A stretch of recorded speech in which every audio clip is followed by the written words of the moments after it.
अध्याय 7 श्लोक नंबर 14 देवी ह्येषा गुणमयी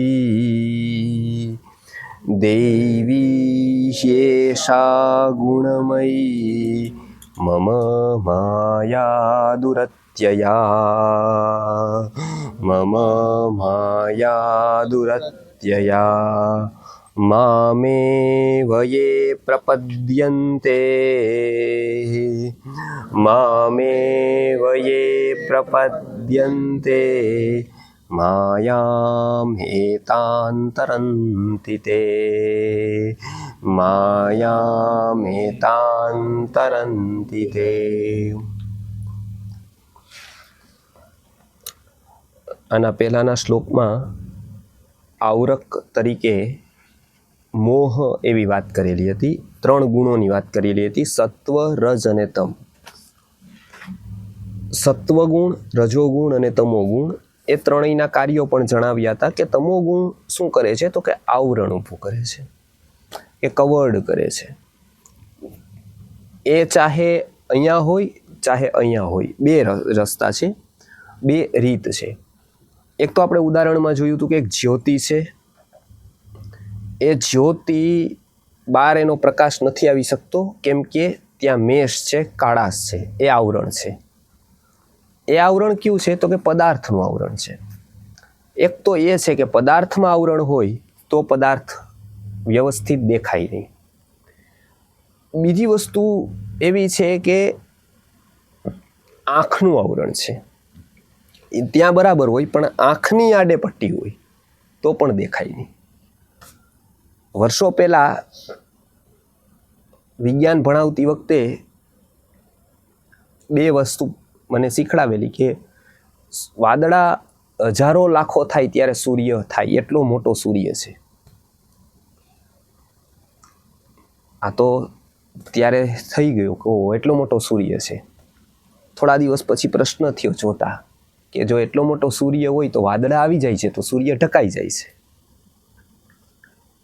તો પ્રશ્ન પૂછ્યો તો ત્યારે કે તો વાદળા નાના હોય ને સૂર્ય મોટો હોય તો વાદળાથી સૂર્ય ઢકાય કેવી રીતે? તો ટીચરને તો એટલી બધી ખબર નહીં, એટલે એને એમનેમ જવાબ આપી દીધો, ઘણા વાદળા હોય ને એટલે સૂર્ય ઢકાય છે. ત્યારે તો માની પણ લીધું કે ખબર નહોતી કે વાદળું એક જ હોય. આજ વાત ખબર પડી આગળ, ત્યારે પૂછ્યું તો એને ખબર નહોતી કે ભાઈ એક વાદળું પણ હોય તો બી ઢકાઈ જાય છે. વર્ષો પછી દર્શનશાસ્ત્ર ભણવાનું થયું ત્યારે એમાં ખબર પડી કે વાદળા સૂર્યને ઢાંકતા જ નથી, વાદળા તો આપણી આંખને ઢાંકી છે. અને આંખને ઢાંકવા માટે વાદળા નહીં, એક આંગળી જ પર્યાપ્ત છે. એક આંગળી જ માત્ર આંખ ઉપર રાખી દે તો સૂર્ય ન દેખાય. વાદળા સૂર્યને નથી ઢાંકતા. દેખાય છે શું? વાદળાએ સૂર્યને ઢાંકી દીધો. જો સૂર્યને ઢાંકતા હોય તો આખા જગતમાં અંધારું થઈ જવું જોઈએ, પણ યારે એવું થતું નથી.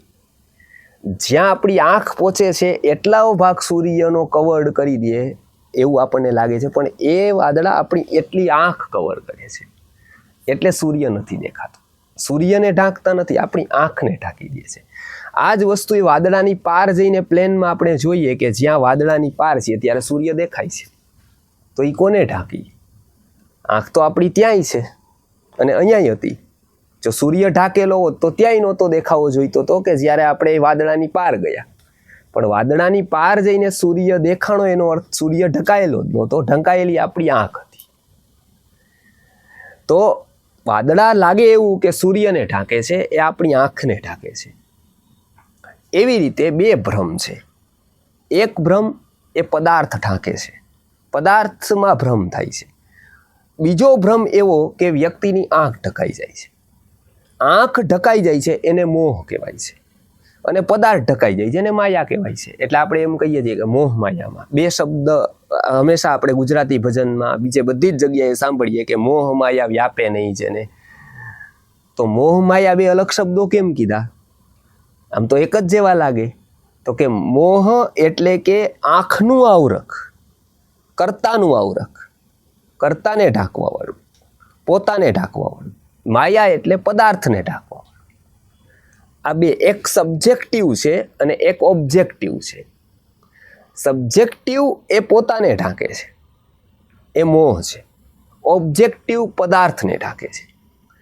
આ પદાર્થને ઓબ્જેક્ટિવ રીતે શરૂ કરે છે વૈજ્ઞાનિકો. એ પદાર્થને ખોજવાનો પ્રયત્ન કરે છે.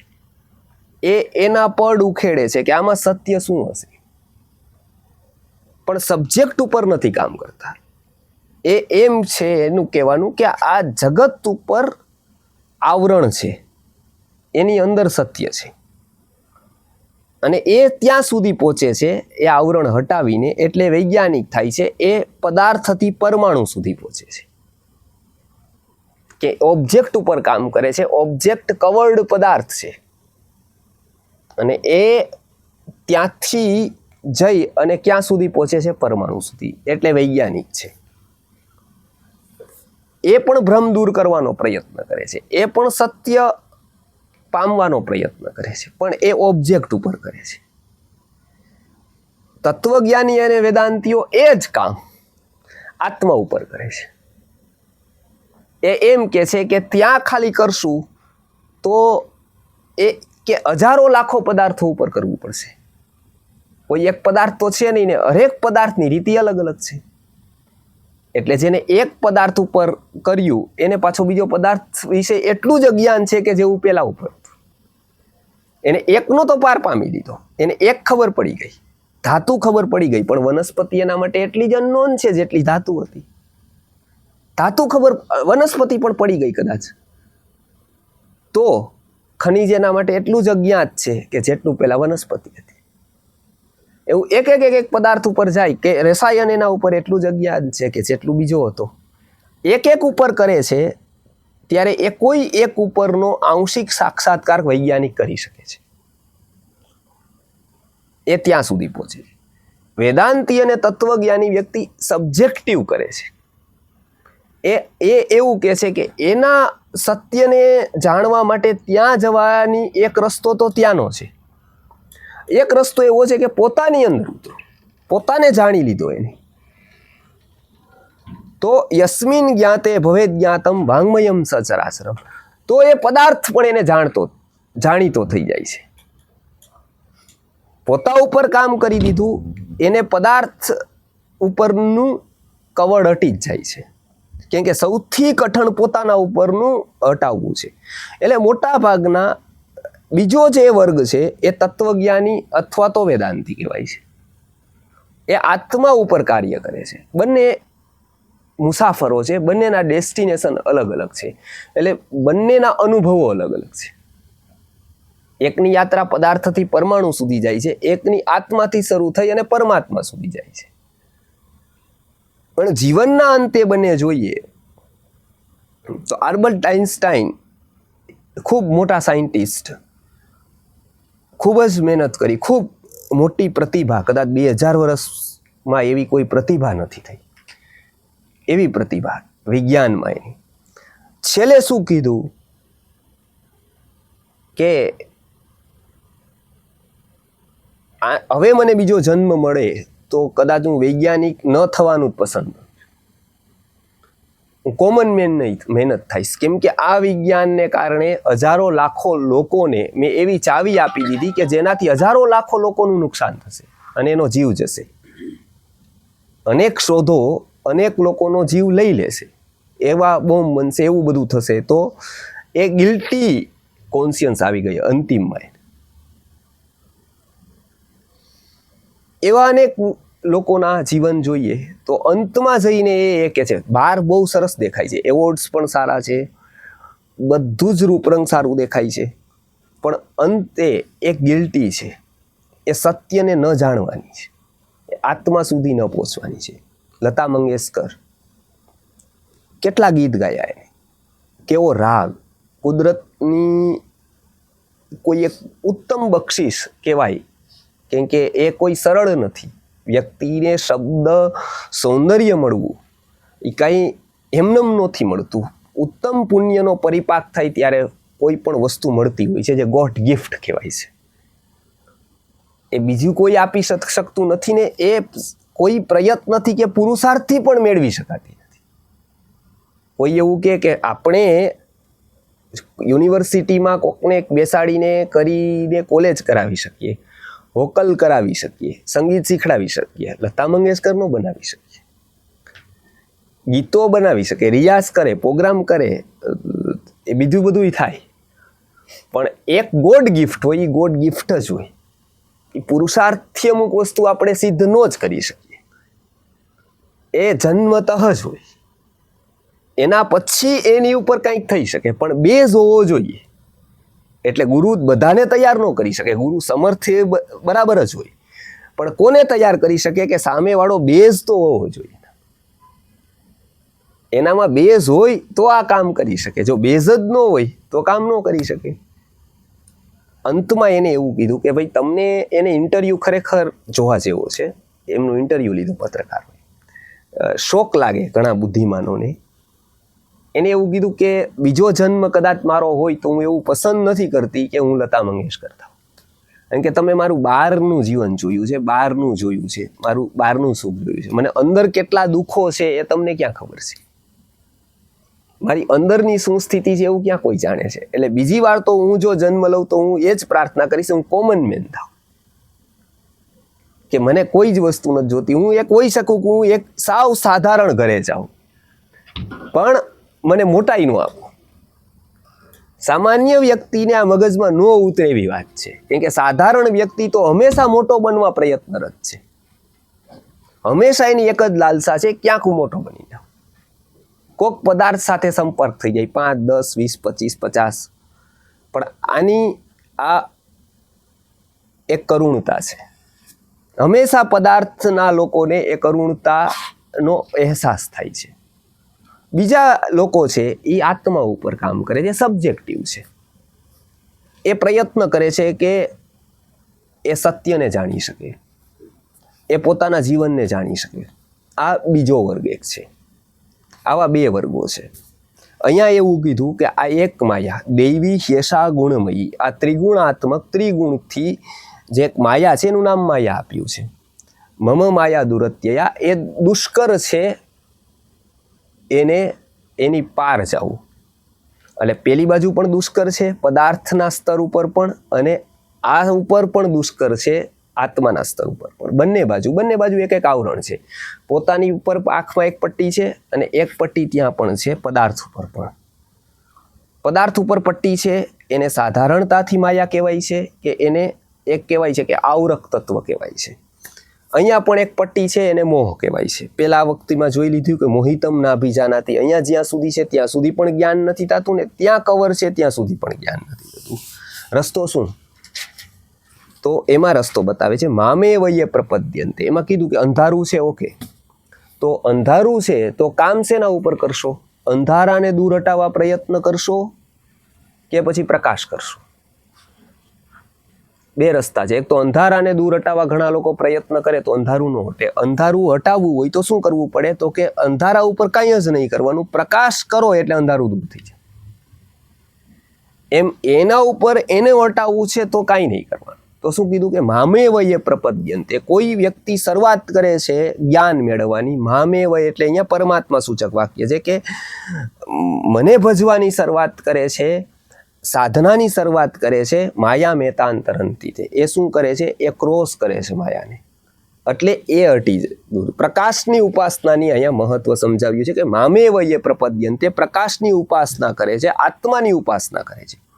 તો એ તો બધા જ કરવા માગે છે. શું કરવું એના માટે? તો કે પેલું શુભેચ્છાખ્યા, પેલી વાત એ સ્વીકારવી કે મને ખબર નથી. બધી જ વસ્તુ લોકો મેળવી ત્યારે જ શકે કે જ્યારે પોતાની ન્યૂનતા સ્વીકારે. એ પ્રપદ્યંતે કીધું એટલે કે ઉપાસના કરે. એટલે શું? પેલા પોતાનામાં એ સ્વીકારની ભાવના લાવે કે મને ખબર નથી. આ બહુ મોટી વાત છે. સોક્રેટિસ એમ કહેતા, મોટા તત્વજ્ઞાની હતા, એવું કહેતા કે મને કંઈ ખબર નથી. હંમેશા કહે કે મને નથી ખબર, તમે કયો શું છે એમાં. એટલે લર્નિંગ એટીટ્યુડ હતું. કોઈની પણ પાસેથી શીખી શકે, કોઈ પણ પાસેથી કંઈ વસ્તુ શીખવા માટે એક ગુણ જોઈ, લર્નિંગ એટીટ્યુડ જોઈ, તો આપણે શીખી શકીએ. એ એટીટ્યુડ ન હોય તો આપણે શીખી ન શકીએ. આપણને એમ લાગે કે મને બધું આવડે છે. એટલે એ એમ કે મને કાંઈ ખબર નથી. એના શિષ્ય મોટા મોટા એરિસ્ટોટલ, પ્લેટો, એનું એક ઇન્ટરવ્યૂ થયું. એટલે એક પત્રકારે એમને પૂછ્યું કે તમારા ગુરુ કહે છે કંઈ ખબર નથી, કંઈ ખબર નથી, એને કંઈ ખબર જ નથી, તમે બધા જાઓ છો શું કામ એની પાસે? પહેલાં તો જો આ વાત સત્ય હોય કે એને કંઈ ખબર નથી તો તમે બધા શું કરવા જાઓ છો ત્યાં દરરોજ? એમ એ ભણવા જતા હતા દરરોજ. એટલે કે જો એને કંઈ ખબર જ નથી, કંઈ આવડતું જ નથી, તમે ધક્કા ખાવ છો શું કામ? એમ ટૂંકમાં તમે ત્યાં છેક દૂર જાઓ.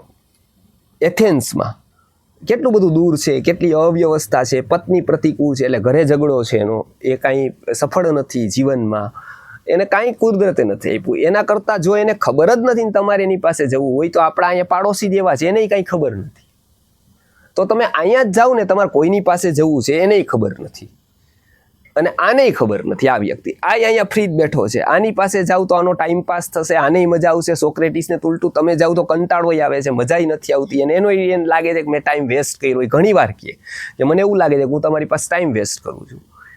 ઓલા લોકો પકડી લે એ કે તમે જાવી એને ક્યાંક ને ક્યાંક ગમતુંય નથી, કે એને એમ લાગે છે કે તમારી પાછળ એનો ટાઈમ વેસ્ટ થાય છે, તો તમે જાઓ છો શું કામ ત્યાં? એક તો એને ગમતું નથી, બીજું તમારે આટલી તકલીફો પડે છે, અને ત્રીજું એ કહે છે કે મને કાંઈ આવડતું નથી, મને ખબર નથી, હું અજ્ઞાની છું, તો તમે જાઓ છો શું કામ? તો એના કરતાં આ પણ અજ્ઞાની છે. આપણી બાજુવાળા બધા રીત છે, એ તમારી રાહ જોવે છે, ચા પાણી કરે છે, નાસ્તો આપે છે, શરબત આપે છે, તમને આટલું સત્કાર આપે છે, તમે ત્યાં નથી જતા. ફરક શું? ત્યારે એના શિષ્યએ સરસ જવાબ આપ્યો એરિસ્ટોટલે. એ કે જો ગુરુ મારા સત્યવાદી જ છે, એ કહે છે કે એને નથી આવડતું, એ ખોટું નથી બોલતા, એ સાચી વાત છે, એ સાચું બોલે છે. નકરી ખોટું બોલે તો એની પાસે શું કામ જાવ છો? નકર તમે ખોટા માણસ પાસે શું કામ જાવ છો? એટલે બે બાજુ ફસાઈ ગયા. જો એમ કહે કે એને નથી આવડતું તો બરાબર, તો તમે જાઓ છો શું કામ? અચ્છા, એને આવડે છે ને એવું કહે છે કે મને નથી આવડતું, તો ખોટું બોલે તો શું કામ જાવ છો? તો સાચું બોલવાવાળા ઘણા છે, ખોટું બોલવાવાળા વ્યક્તિ પાસે શું કામ જાવ છો? એટલે એને સરસ જવાબ આપ્યો કે ગુરુ અમારા સાચું જ બોલે છે, અને અમે એની પાસે જાય છે, એ પણ સાચી વાત છે, અને આ વ્યક્તિ જાણતો નથી ને ગુરુય નથી જાણતા, એ પણ સાચી વાત છે, પણ અમે આની પાસે એટલે નથી જાણતા, અમારા ગુરુની ખબર પડી ગઈ છે કે એ નથી જાણતા. આને એ નથી ખબર કે એ નથી જાણતો. જે દિવસે એને એ ખબર પડી જશે કે એ નથી જાણતો, તે દિવસે અમે એની પાસે જશું. ગુરુને, અમારા ગુરુ છે એને અજ્ઞાનનું જ્ઞાન થઈ ગયું છે, મને શું નથી આવડતું ને એને ખબર છે, અને એ પણ જીવનની મોટી સિદ્ધિ છે. પોતાને શું નથી આવડતું ને જિંદગીભર વ્યક્તિની નથી ખબર પડતી કે મારે શું ન કરાય. એ ખબર પડી જાય ને કે મારે આ ન કરાય, એ કર્યા પહેલા ખબર પડે તો બહુ સરસ. ઘણા લોકોની કરીને ખબર પડે છે કે આ ન કરાય, એ 10-15 વર્ષ પછી ખબર પડે કે આપણે આ કરવાનું જ નહોતું. પણ એ જો પહેલેથી જ ખબર પડી જાય કે મને શું નથી આવડતું, તો જે આવડે છે ને એની ઉપર કામ થાય. બાકી નકર વ્યક્તિના જીવનમાં ખબર જ ન પડે કે મારે શું ન કરાય, મને શું નથી, એમ જ માન્ય રાખે મને બધું જ આવડે છે. અને આ જ મોટામાં મોટો ભ્રમ છે. એક સરસ એના માટે ઉદાહરણ છે, અકબર અને બિરબલ. આ બંનેની વાતો બહુ પ્રસિદ્ધ છે. બિરબલ છે એ શાસ્ત્ર જ્ઞાતા છે, એ માત્ર બુદ્ધિમાન નથી, એ વિવેકી બી છે, માત્ર પોથી પંડિત નથી, વ્યાવહારિક બી છે. એટલે એને એકવાર વાત કરી બધાને, એ બધા વાત કરતો તો મંત્રીઓ સાથે, ને કંઈક વાત નીકળી, સર્કસની વાત નીકળી. એટલે સર્કસની વાત કરતા કરતા વાત થઈ કે આને કૂતરા કેળવી દીધા, પેલા કેળવી દીધા, સિંહને કેળવી દીધો. એક વ્યક્તિ સિંહની રિંગ માસ્ટર આવ્યો તો એ સિંહ ઉપર ચડીને સવારી કરીને આવ્યો. એટલે લોકો સર્કસ જોવા ગયા, એ આભા થઈ ગયા, ઓહ કેવું કહેવાય, સિંહ ઉપર બેસીને આવ્યો, એટલે સિંહને કેળવવો એ કેટલી કઠિન વાત. એટલે બિરબલે કીધું કે આ બધું જ શક્ય છે, બરાબર, પણ એક વાત હું કવી શક્ય નથી. કે શું? તો કે ભારતીય કથાશાસ્ત્રોમાં એવું આવે છે કે બિલાડીને કોઈ કેળવી ન શકે. એટલે એક પણ સર્કસ વાળા એ સિંહ કેળવી દીધા, વાઘ કેળવી દીધા, પણ બિલાડીમાં થાપ ખાઈ ગયા. એટલે બિલાડી કોઈ સર્કસમાં જોવા ન મળે, કૂતરા જોવા મળે, સિંહ જોવા મળે, હાથી જોવા મળે, બીજા બધા પ્રાણીઓ જોવા મળે, પણ બિલાડી ન જોવા મળે. એટલે એને પૂછ્યું કે એનું શું કારણ? તો કે બિલાડી એવું માને કે મને બધી જ ખબર પડે છે. એટલે બિલાડી પોતાને ડાય સમજે, એટલે કોઈની પાસેથી કાંઈ શીખી ન શકે. કે એને એમ સમજે કે આ જગત આ જેટલું છે ને એટલું બધું મને ખબર જ છે, એટલે એને કોઈક ટ્રેનિંગ આપે તો લેવાની, તો ટ્રેનિંગ લેવાની ને એના અંડરમાં લેવાની તો એટીટ્યુડ હોવો જોઈએ. એ બિલાડીમાં જરાય નથી. એટલે બિલાડીને કોઈ કેળવી શકે નહીં. એની એક પણ જગતની ટ્રેનિંગ બિલાડી માટે નકામી થાય. એટલે આને કીધું કે ભારતીય કથાશાસ્ત્રોમાં વાત આવે છે. એટલે રિંગ માસ્ટરો હોય એ થોડાક વધારે પેલા ઇગોઇસ્ટિક હોય કે વધારે ઓલા હોય. એટલે અકબરને બધા બેઠા હતા રાજ દરબાર. એટલે એ ગયો. પછી આ લોકોએ વાત કરી કે આ બધું વેદિયાપણું બિરબલ કરે છે. પેલાની બધી વાત હશે ત્યારે કદાચ આવા સાધનો નહીં હોય, આ રીતના ટ્રેનરો નહીં હોય અમારા જેવા. બાકી અત્યારે તમે કહો કે આ સિંહને અમે કેળવી દઈ તો બિલાડી કાંઈ એવી જીગ ચાલે કાંઈ અમારી પાસે કે જો અમે સિંહ જેવા સિંહને કેળવી દેતા હોય, વાઘ જેવા વાઘની પાસે જઈને એને કેળાઈ આવતા હોય, જંગલના કૂતરાઓને વશમાં કરી દેતા હોય, તો એને રિંગ માસ્ટર ત્યારે હતા જ નહીં કોઈ પહેલાના કાળમાં. એટલે ત્યારે વાત બરાબર છે, પણ અત્યારે એ વાત શક્ય જ નથી. અત્યારે તો તમે કયો એને અમે કેળવી દઈ. એટલે અકબરને વાત સાચી લાગી. એ કે તું એમ નહીં, તું કરીને બતાવ. તો આપણે બિરબલને જવાબ આપી તો કે આ કરીને બતાવવું. એ એમ કહે છે ને કે આપણે કરીને બતાવવું. તમારે એને બોલાવવાના ને હું બરાબર બિલાડી કેળવીને બેસાડું. એટલે કે આ તો કાંઈ વાંધો નહીં. એટલે રિંગ માસ્ટરે બિલાડીઓ લીધી 10-15. એના કોન્ટેક્ટમાં જ હોય, પશુઆરે જ આખો પેલું. એટલે 10-15 બિલાડી લઈ આવ્યા કેળવાય એવી. એટલે પછી એને કેળવાની એને શરૂઆત કરી કે આવી રીતે બેસી જાય એમ કે એટલે બેસી જાય, ઊભી થાય, પછી આવે, પછી ઈશારા ઉપર નાચે, આવી રીતે આમ કે એટલે આમ આવે એટલે એન્ટ્રી કરે. આવું બધું છે એને કેળવી દીધી. હવે તો કે હવે કેળવાઈ ગઈ બરાબર. એટલે પછી એને ભોજન બેસે, ભોજન ઉપર ત્યારે એને કેળવી દીધી કે આ ભોજન ઉપર બેસે એટલે 10 દિવસની આપણે ટ્રેનિંગ કરીએ. એટલે ત્યારે બિલાડીને એમને બેસવાનું, ઉપર દીવા રાખવાના અને દીવા ચાલુ રાખવાના, અને આ લોકો બે જમે. એટલે બિલાડી એમને એકદમ બેસી રહીએ અને એની ઉપર દીવા રાખે અને તરત એમને બેસી રહીએ જોતીને. ઓલા લોકો બે ભોજન કરી લે ત્યાં સુધી બેસે. આવું દિવસમાં 3 વાર કરે.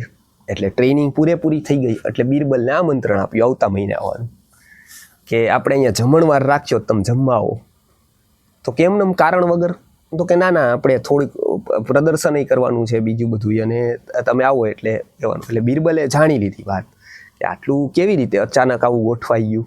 એટલે ઓલા લોકોએ કીધું બિલાડીની ટ્રેનિંગો ચાલે છે, તમને કંઈક પ્રદર્શન બતાવવાના છે એટલે તમને જમવા બોલાવ્યા છે. હમણાં થોડાક દિવસ ત્યાં અંદર ચાલે છે આવી ટ્રેનિંગ. એ બધા લોકો એટલે બિરબલને ખબર પડી ગઈ કે બિલાડીને કેળવે છે આ લોકો. એટલે બિલાડીનો વીક પોઈન્ટ પણ આને ખબર હતી. એટલે કે ચોક્કસ હું આવતા આ વારે આવું છું. જમણવાર ગોઠવાણો. બિલાડી લાઈનથી બેસી ગઈ, એની ઉપર દીવા રાખી દીધા. આ બધા લોકો જમવા બેસી ગયા ને ઉપર દીવા. અકબર ને ઓલા રિંગ માસ્ટર ને બિરબલ ને બધા બેઠા જમવા બેઠા. એટલે 10-15 મિનિટ ગઈ એટલે જમણવાર ચાલુ થયું. આ લોકો એવું બતાવતા હતા કે જો આ બિલાડી કેળવાયેલી છે, તમે કહેતા હતા કે આ કેળવાઈ નહીં, પણ આ તો અમે જો અત્યારે કરી બતાવ્યું.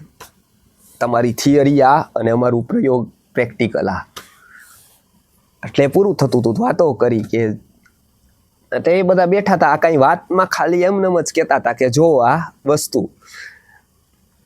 થોડોક સમય થયો એટલે બિરબલે ઉંદરડા કાઢ્યા નાના. એ ચૂહા પકડીને આવ્યો હતો. એ બહાર રાખ્યા, એને મૂક્યા ખુલ્લા મૂક્યા. એટલે થોડાક આમ નીકળ્યા 4, 5, 7. એટલે એક બિલાડી કૂદકો મારવા ગઈ તો પૂરું થઈ ગયું. બીજી 5, 7 કૂદકા મારીને થોડીક જ વારમાં બધું જ પેલું કરી દીધું. દીવાની જગ્યાએ રહી ગયા બધી. આ લોકો ભોજનમાંથી ઉઠી ગયા તરત આ થઈ ગયું. એટલે પેલો ગુસ્સે થયો અકબર કે આ કેમ ટ્રેનિંગ ન કરી આની.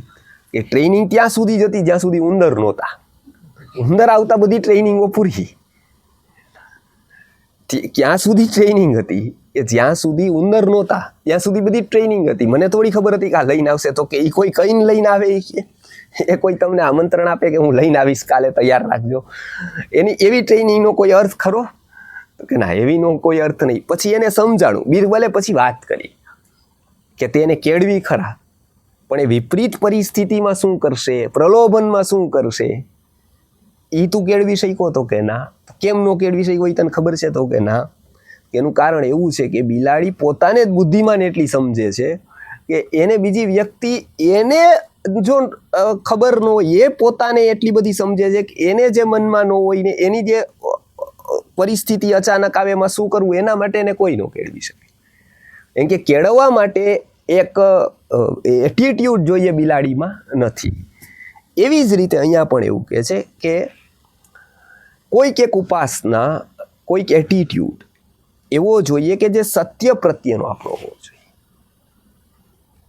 એ વેદાંતમાં એને પેલી શુભેચ્છાખ્યા કહેવાય છે કે મને ખબર નથી, મારે જાણવું છે, હું અજ્ઞાની છું, અને એની એક ગિલ્ટી કોન્શિયસ હોવી જોઈએ કે હું કરી શક્યો નથી, હું જાણી શક્યો નથી. આ ગિલ્ટી કોન્શિયસ જ વ્યક્તિને જ્ઞાન પ્રત્યે શીખવા માટે ગંભીર બનાવે છે. આ એક એટીટ્યુડના અભાવથી જ વ્યક્તિ શીખી નથી શકતો. એને એક આવરણ થઈ જાય છે અજ્ઞાનનું. બીજી વસ્તુ એવી થાય છે કે એ સત્ય જ્ઞાનથી એનું ચિત્ત હંમેશા ભાગે છે. એ સત્ય સ્વીકારતો નથી. જગતના અનંત સત્યો છે. એ સત્યને સ્વીકારવા માટેનો એટીટ્યુડ તૈયાર કરવાની જરૂર છે. એ એનામાં નથી થઈ શકતો. કેમ? તો કે એનામાં આવરણ છે, આવરક છે. કેટલું બધું આવરણ છે. એટલે આપણે ત્યાં એવું કહેવાયું કે સ્વાધ્યાય પ્રવચનાભ્યામ ન પ્રમદિતવ્યમ. એને દૂર કરવું હોય તો શું કરવું પડે? તો કે એકવારે કાંઈ ન થાય, પણ નિયમિત રીતે એના ઉપર કામ કરવું જોઈએ. નિયમિત સત્યને સાંભળવું જોઈએ, નિયમિત અસત્યથી દૂર રહેવું જોઈએ. એટલે અહીંયા કીધું કે મામેવ યે પ્રપદ્યન્તે, એટલે કે મામ એટલે કે પરમાત્માની ચેતના, સત્ય અહીંયા મામથી કીધું છે, એનું પ્રપદ્યન્તે કે એની ઉપાસના કરે છે, માયા મેતાંતરંતી છે. એને શું થાય છે? તો કે નાના નાના નાના નાના ભ્રમો દૂર થવાની શરૂઆત થાય છે. તો કે પેલું શું થાય છે? તો કે અહંકાર ઓછો થવાની શરૂઆત થાય છે, અહંકાર દૂર થવાની શરૂઆત થાય છે. વ્યક્તિને સૌથી શું નડે છે? તો કે સૌથી મોટો પ્રશ્ન અહંકારનો છે. એને સૌથી વધારે બાધા ક્યાં છે? અત્યારે લોકોને પ્રશ્ન બીજા બધાય નથી. અત્યારે લોકોનું સૌથી મોટો પ્રશ્ન જ્યાં આવે છે એ ઈગોનો આવે છે. એટલે એક વ્યક્તિ પાસે કામ લેવું સહેલું છે, મૂર્ખ પાસે. બુદ્ધિમાન પાસે પણ કામ લેવું સહેલું છે. બે બુદ્ધિમાન પાસે સેપરેટ કામ લેવું પણ સહેલું છે, પણ બે બુદ્ધિમાનને એક સાથે રહીને કામ લેવું અઘરું છે. કેમ કે એ બેને ભેગા રાખવામાં જ ટાઈમ જાય છે મોટા ભાગનો. કેમ કે બેને પોતપોતાનો ઈગો છે, એ કંઈ પણ નમતું જોખવા તૈયાર નથી. એટલે બે એક્સપર્ટને એક સાથે રાખવા કઠિન છે. એ રહેતા જ નથી કોઈ દિવસ. કેમ કે બંને એનો ઈગો મજબૂત કરી દીધો છે. બંને એ જેમ જેમ શીખ્યા, ભણ્યા, કામ કર્યું, એમ એકનો પણ ઈગો એટલો જ સ્ટ્રોંગ થયો. કેમ કે બંને કામ બહાર કર્યું, બંનેની ગાંઠ મોટી અંદર થઈ ગઈ. એ બેયની ગાંઠ એટલી જ મોટી છે ઈગોની, કે ભાઈ હું નમું કેમ, હું શું કામ, મને આ ન ખબર હોય એવું બને નહીં. પણ એને નથી ખબર કે જગતના ઘણા બધા સત્યો ખબર નથી હોતા. આપણે ડિગ્રી લખીએ છીએ એનો મતલબ એ જ છે કે એ જ સમયે આપણે સ્વીકાર કરી છીએ કે આ વસ્તુથી 1 લાખ વસ્તુ બીજી જેટલી પણ 1 અબજ છે એ હું જાણતો નથી. કોઈ એક વ્યક્તિ એવું લખે છે કે હું કેમિકલ એન્જિનિયર, એટલે એવું માનવાનું કે એને કેમિકલ સિવાય આ જગતની 1 કરોડ વસ્તુ ખબર નથી. એક કેમિકલ, એમાં લાખો કેમિકલમાંથી કોઈક એક પર્ટિક્યુલર કેમિકલ એ જાણે છે. એ એક્સપર્ટ છે કે 5 વર્ષ. કોઈક એમ કહે છે કે હું આયુર્વેદમાં MD છું, PhD છું, BMS છું, હોમિયોપેથિકમાં બે. તો એનો મતલબ કે એ એક વસ્તુને છોડી અને કરોડો વસ્તુ જે જગતમાં છે એને જાણતો નથી. એ આપણને ખબર પડે, એટલે એ કહે છે ત્યારે આપણને ખબર પડે છે કે એનો એરિયો અજ્ઞાનનો કેવડો છે. એમ એવી હિન્દી કહે છે ત્યારે આપણને ખબર પડે કે ઓહ, અજ્ઞાનનો એરિયો હિન્દી સિવાયનો બધો જ છે. એ જ્ઞાનનો એરિયો એટલો છે કે જે 0 પોઈન્ટમાં આવે છે, કેટલું અંશ આવે છે, એ બયા કરે છે. એ જ્ઞાન બયા નથી થતું, અજ્ઞાન બયા થાય છે કે આના સિવાય મને કાંઈ ખબર નથી. આટલું આ મને ખબર છે એક વિષય, પણ આના જેટલા લાખો કરોડો વિષય છે એ ખબર નથી. એની ખબર પડવી, એનો સ્વીકાર કરવો કે આ ખબર નથી, એ આવે છે શુભેચ્છાખ્યા. પેલી વસ્તુ, એટલે 2-3 વસ્તુ પ્રાયોગિક કીધી અહીંયા. શું? તો કે પેલી વસ્તુનો ભ્રમ એવો છે જે સબ્જેક્ટિવ છે, જે આત્મ આવરક છે, જે આવરણ કરે છે વ્યક્તિને, એને ભ્રમમાં રાખે છે. એને એવું લાગે છે કે મને ખબર છે, હું કોઈ પાસેથી શીખતો નથી. આ એક આવરણ કહેવાય છે. આ એક આવરણને દૂર કરવા માટે અહમ ઓછો કરવો. તો કે અહમ ઓછો કરવા માટે શું કરવું? તો કે અહમ ઓછો કરવા માટે ઉત્તમની આરાધના કરવી. હંમેશા અહમ ક્યાં આપણો ઓછો થાય? આપણાથી ઉત્તમ કોઈ છે. એટલે પહેલાના કાળમાં ગુરુ કંઠી બાંધવા માટે નહોતા, ગુરુ ભભૂતિ માટે નહોતા, ગુરુ કોઈ ચમત્કાર માટે નહોતા, ગુરુ પ્રોબ્લેમ સોલ્વિંગ માટે પણ નહોતા. ગુરુ શેના માટે હતા? તો કે એક જગ્યા એવી છે કે જ્યાં મારો ક્ષણિક થોડાક સમય માટે પણ અહંકાર ઓછો થઈ જાય છે. કે ત્યાં હું એવું મહેસૂસ કરું છું કે મારા કરતાં કોઈક ઉપરની વ્યક્તિ છે, કે જે મારાથી વિકાસની જર્નીમાં આગળ છે. એને જોઈને મને એવું લાગે ક્ષણિક થોડાક ટાઈમ પૂરતું કે ઓકે, મારો અહંકાર ત્યાં થઈને થોડોક વિલીન થાય. પણ એ ગુરુ કેવા હતા? તો એમનું પણ વર્ણન છે કે બહવો દૃશ્યંતે ગુરવઃ શિષ્ય વિત્તપહારકા, કે ચિત્તુ તત્ર દૃશ્યંતે શિષ્ય ચિત્તપહારકા. એમાં ઘણા બધા તો દેખાય છે, એનું ધ્યાન ક્યાં હોય છે? તો કે વિત્ત ઉપર. ચિત્ત ઉપર કોઈનું પણ ધ્યાન નથી. વિત્ત ઉપર હોય કે 1 મહિનો થાય તો એક પ્રોજેક્ટ, બીજા 4 મહિના થાય તો બીજો, ત્રીજા 4 મહિના થાય ત્રીજો. કેમ કે બધું ધ્યાન ક્યાં? તો કે વિત્ત ઉપર. એનો વિકાસ થયો કે નહીં, એનું ચિત્તનું શું છે, એની શુદ્ધિનું એ કાંઈ ખબર. ત્યારે કેટલાક ગુરુઓ એવા હતા કે જે ચિત્ત ઉપર ધ્યાન આપતા હતા. યોગ દર્શનકારે આના વિશે સરસ રજૂ કર્યું છે કે યોગ દર્શન એના માટે છે કે વ્યક્તિના જીવનમાં હંમેશા જે પણ એ કાર્ય કરે છે, જે કર્મ કરે છે, જે પ્રવૃત્તિ કરે છે, એ બધાની અસર એના ચિત્ત ઉપર થાય છે. આજે વ્યક્તિને રોગ વધી ગયા છે એનું કારણ ફૂડ મલિન થયું, એ તો બહુ સ્થૂળ કારણ છે. ફૂડમાં કેમિકલ છે કાં તો એ બધાને ખબર છે, એ નથી. આજે વ્યક્તિનું ચિત્ત મલિન થયું છે, એ મોટું કારણ છે. એટલે એના કેટલા બધા રોગો છે, ચિંતા છે, વ્યગ્રતા છે, અવસાદ છે, બધા શેના કારણે છે? તો કે ચિત્ત મલિન છે. એટલે યોગ દર્શનકાર પતંજલિએ સૌથી પહેલા આસનની વાત નથી કરી, યમ અને નિયમની વાત કરી છે. યમ અને નિયમમાં એને અત્યારે તો યોગ ટીચર થાય છે 1 મહિનામાં, સીધા જ આસન ચાલુ કરે છે કે તમે પગ આમ કરો, તેમ કરો, દરરોજ સવાર ક્લાસ કરો, દરરોજ આવી જાય. અને ઓલા લોકો પણ ક્યાંક મેં યોગ શીખી લીધા. તો યોગ કેટલી મોટી વાત છે. એ 15 દિવસમાં એ ટીચર થઈ જાય છે અને એ શીખડાવવા માંડે છે અને એ સીધા આસન શીખવે છે. પતંજલિ એવું કહે છે કે પહેલાં યમ હોય, પછી નિયમ આવે અને ત્રીજો ક્રમાંક આસનનો આવે. જો યમ નિયમ પાલન કરતા હોય તો આસનના ફાયદા થાય. યમ નિયમ ન કરતા હોય અને આસનો કરે તો નુકસાન પણ આસનથી થાય. એટલે પેલો યમ, તો કે એમાં શું આવે?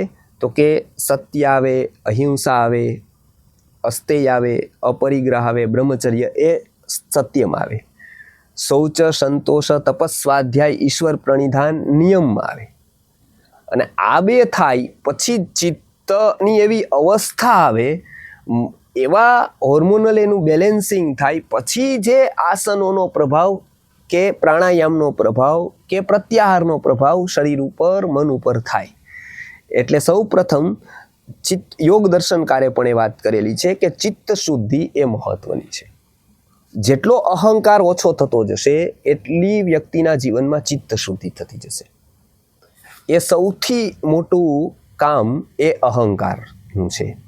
એટલે અહીંયા એ કીધું કે ચિત્ત શુદ્ધિ કરવી પ્રતિદિન સારા શાસ્ત્રોનું વાંચન કરવું, પ્રતિદિન સ્વાધ્યાય કરવો, એ બહુ મહત્વનું છે કે જે યોગ દર્શનકાર પતંજલિએ નિયમોમાં લીધું છે. અહીંયા થઈ શકે પછી એવું કહે છે કે મામેવ યે પ્રપદ્યન્તે, આ જે સાધના કરે છે યમ અને નિયમની, માયામેતાંતરંતી, તે એ માયામ, આ માયાને તરી જાય છે, એટલે કે દૂર કરે છે, જેનો ભ્રમ દૂર થાય છે. તો હવે 2 પ્રકાર થયા. એક તો જે ભ્રમમાં જીવે છે, જે આવરક છે, જે કવર્ડ છે એ, અને એક જેનો ભ્રમ દૂર થઈ ગયો છે કાં તો એ રસ્તામાં છે એવા. તો એ 2 લોકોનું વર્ણન આગળના 2 શ્લોકોમાં કરે છે. એમાં પહેલા શ્લોકમાં એવું કહે છે કે જે દુષ્કૃતિ છે, કે જેની લાઈફસ્ટાઈલ એવી છે કે જે ભ્રમમાં જીવે છે. એ પોતે જ ભ્રમ પાડે છે અને એ ભ્રમમાં જીવે છે. કેવી રીતે? તો કે જેવી રીતે કરોળિયો છે. તો કે કરોળિયો શું કરે છે? કરોળિયો એક ઝાડુ બનાવે છે. તો કે ઝાડુ કોણ બનાવે છે? કબૂતર ઝાડમાં ફસાય છે અને કરોળિયો પણ ઝાડમાં ફસાય છે, પરંતુ બેયના પ્રકાર અલગ અલગ છે. ઝાડ કોક નાખે છે અને માછલી કે કબૂતર ફસાય છે. કરોળિયો તો પોતા જ ઝાડમાં ઊભું કરે છે અને એમાં જ ફસાઈ જાય છે. તો કે આ બંનેમાંથી પેલા પ્રકારના લોકો છે કે એ પોતે જ ઝાડ તૈયાર કરે છે કરોળિયાની છે, અને એમાં જ એ ફસાય છે. પોતે જ એ બધું ઊભું કરે, કોઈએ કર્યું નથી, એ પોતે જ ઊભું કરે છે. એવું નથી કે કોઈ પરમાત્મા એને કરીને દીધું ફસાવા માટે, ટ્રેપ કર્યું એને, એવું નથી. એ પોતે જ ઊભું કરે છે. પોતે ઊભું કરે છે અને પોતે જ ફસાય છે. પોતે શેનું ઊભું કરે છે? તો કે મોહનું, અજ્ઞાન, અહમનું. વ્યક્તિને ખાવા તો 2 જ રોટલી જોઈ છે, શરીરે 2 રોટલીથી ભરાય છે, પણ અહમ નથી પૂરાતું. પ્રશ્ન વ્યક્તિને રોટલીનો છે જ નહીં. લોકો એવું કહે છે કે પ્રશ્ન રોટલીનો છે જ નહીં, ને કોઈ દિવસ હતો પણ નહીં. પ્રશ્ન એકનો જ છે. જીવનમાં તો બહુ ઓછું જ જોઈ છે એને. સૌથી શું નથી પૂરાતો?